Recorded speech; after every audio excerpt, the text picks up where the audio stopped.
നരേന്ദ്രമോദിയും പിണറായി വിജയനും തമ്മിൽ ഒത്തുകളിയാണെന്ന് ശ്രീ രാഹുൽ ഗാന്ധി. രാജ്യത്തെവിടെ പോയാലും അമ്പലങ്ങളെക്കുറിച്ചും ഹിന്ദുമതത്തെക്കുറിച്ചും ഒക്കെ സംസാരിക്കുന്ന നരേന്ദ്രമോദി എന്തുകൊണ്ടാണ് ഹിന്ദുക്കളുടെ ഹോളിയസ്റ്റ് ഷ്രൈനായ ശബരിമലയെക്കുറിച്ച് മറന്നുപോയത് എന്ന് രാഹുൽ ഗാന്ധി ചോദിക്കും. വളരെ പ്രസക്തമായ ചില കാര്യങ്ങളാണ് രാഹുൽ ഗാന്ധി ഉന്നയിക്കുന്നത്. എന്തുകൊണ്ടാണ് നരേന്ദ്രമോദിജി നമ്മുടെ നാട്ടിൽ വന്ന് ശബരിമല എന്നൊരു അക്ഷരം പോലും മിണ്ടാത്തത്? ശബരിമല സ്വർണ്ണക്കൊള്ളയെക്കുറിച്ചോ ആ സ്വർണ്ണക്കൊള്ളയുടെ പേരിൽ ഒരുപാട് വേട്ടയാടപ്പെട്ട നിരപരാധികളായ മനുഷ്യർ വിശ്വാസത്തിൻ്റെ ഭാഗത്ത് നിൽക്കുന്നവരുണ്ട്, തന്ത്രി ഉൾപ്പെടെ. അവരെക്കുറിച്ച് മിണ്ടുന്നില്ല. പോട്ടെ, അവരെക്കുറിച്ച് മിണ്ടണമെന്നുമില്ല. എന്നാൽ ഇതിൻ്റെ പേരിൽ പ്രതികളായ, ഇതിൻ്റെ പേരിൽ യഥാർത്ഥത്തിൽ ജയിലിൽ കഴിഞ്ഞ CPM-ഉമായിട്ട് ബന്ധപ്പെട്ട ആൾക്കാരെക്കുറിച്ചടക്കം എന്തുകൊണ്ട് ശ്രീ നരേന്ദ്രമോദി മിണ്ടുന്നില്ല എന്ന് പ്രസക്തമായ ചോദ്യം ഉന്നയിച്ച രാഹുൽ ഗാന്ധി. നമുക്ക് ചില കാര്യങ്ങൾ അതിൻ്റെ കേൾക്കാം. Then any LDF government in Kerala is fully under their control.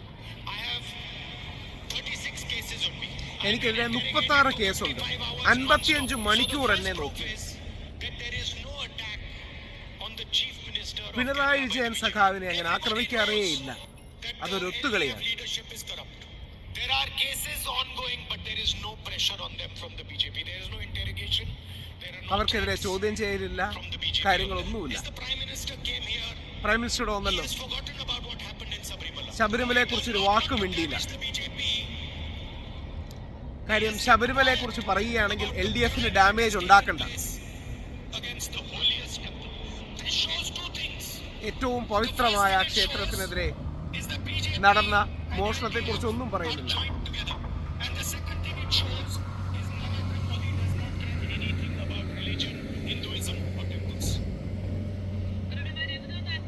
Narendra Modi അങ്ങനെ ഹിന്ദു കാര്യങ്ങളെക്കുറിച്ചോ അമ്പലത്തെക്കുറിച്ചോ ഒന്നും പ്രത്യേകിച്ച് കാര്യമായി ബോധർ ചെയ്യുന്നില്ല എന്നാണ് രാഹുൽ ഗാന്ധി ഉന്നയിക്കുന്ന പ്രസക്തമായ വാദം.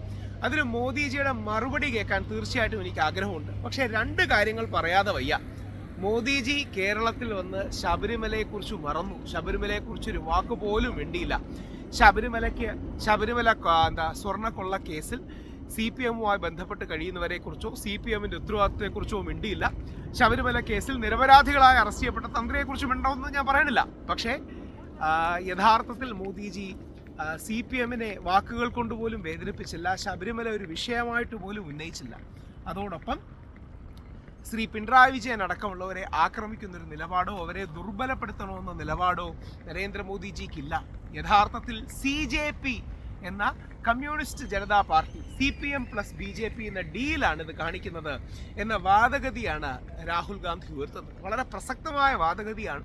അതിന് മറുവാദങ്ങളുണ്ടെങ്കിൽ കേൾക്കാനും പഠിക്കാനും എനിക്ക് താല്പര്യമാണ്. പക്ഷേ ശ്രീ രാഹുൽ ഗാന്ധി പറയുന്നത് പ്രഥമദൃഷ്ട്യാ വളരെ പ്രാധാന്യം അർഹിക്കുന്ന ഒരു കാര്യമാണ്. കാരണം യഥാർത്ഥത്തിൽ BJP-യിലെ കുറച്ച് തീവ്രത കൂടുതലുള്ളവർക്കുള്ള ആഗ്രഹം CPM ജയിക്കണമെന്നാണ്. പിണറായി വിജയൻ 3.0 വരണമെന്നാണ്.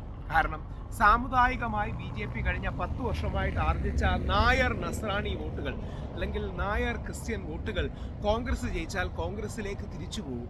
അതുകൊണ്ട് കഴിഞ്ഞ 10 വർഷം കോൺഗ്രസ് ജയിച്ചാൽ 10 വർഷം BJP പിന്നോട്ട് പോകും.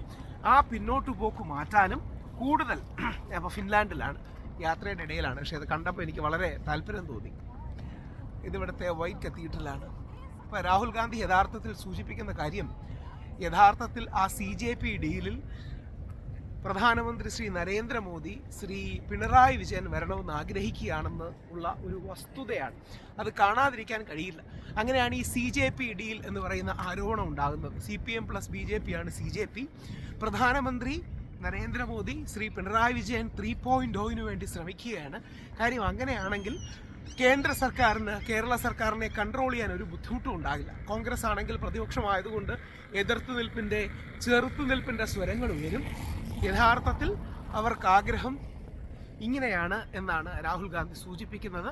പ്രസക്തമാണോ? എന്താണ് നിങ്ങളുടെ അഭിപ്രായം? നിങ്ങളുടെ കാഴ്ചപ്പാടുകൾ എഴുതുക. ആ കാഴ്ചപ്പാടുകളിലും കൂടെ നമുക്ക് പരിശോധിക്കാം. യഥാർത്ഥത്തിൽ ഒരു മോദിജി പിണറായി വിജയൻ ഡീലുണ്ടോ? മോദിജി പിണറായിജി ഡീലുണ്ടോ? CJP ഡീലാണോ നടക്കുന്നത്?